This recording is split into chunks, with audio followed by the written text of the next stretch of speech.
Alright, hey guys, so the new practice tool or sandbox mode is going to be coming out on NA sometime next week, so I decided it would be a good time to make a video on how to do the Airblade and Beyblade techniques on Yasuo. In a later video I'll probably do keyblade and maybe a few other techniques, but I decided to do these two for this video.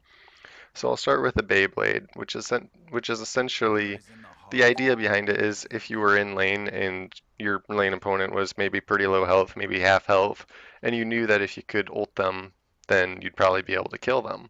But you can't reach them because they're not standing by minions and they're playing really far back. Think of something maybe like Ari or I don't know, Zillion or something like that. There's a way that you can make sure that you get your knock up on them when you do the EQ knock up. I guess those are just regular ones, but you know how regularly you would go EQ and it knocks everything around you up? What the Beyblade is it uses your flash with the spin. So what you do is you go EQ, flash, and then you can knock something up that you regularly wouldn't be able to.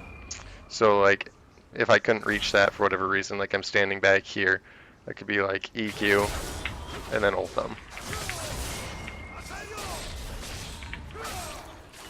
So that's basically the idea of the Beyblade. I recommend just getting into a practice mode and trying it out for yourself.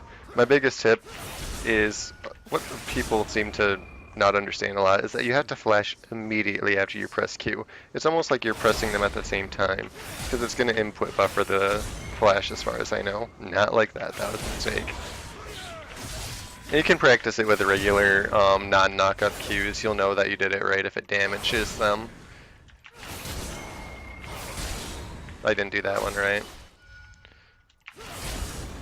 You have to get the timing just right. I'm really glad that this practice tool came out because on the regular server without the lag, I've only had like a maybe 80 or 90% success rate, and it feels really bad when you waste your flash on a Beyblade. When Beyblade's already almost a waste of flash 99% of the time, it seems like. When you waste your flash on one, you don't even get it off. It can be pretty bad.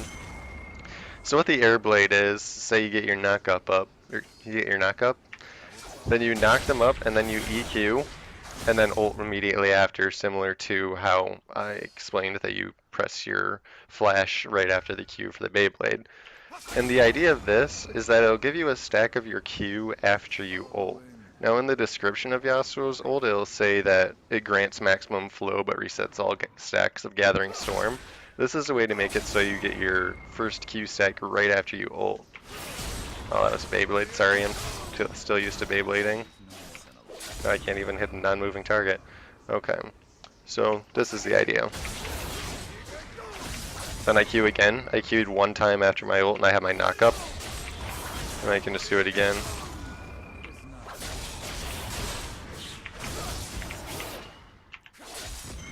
And it can be pretty useful. This one is, in my opinion, way better to learn than the Beyblade because you can use it almost every single time you ult somebody. You're standing far back, you get your knock up on them, and you can get that extra bit of damage and make sure that you get your knockup faster. It's way more useful than a Beyblade. So in the next video I'm going to explain how to do a keyblade, which is essentially the two combined, but I just wanted to keep this video pretty short. So thanks for watching.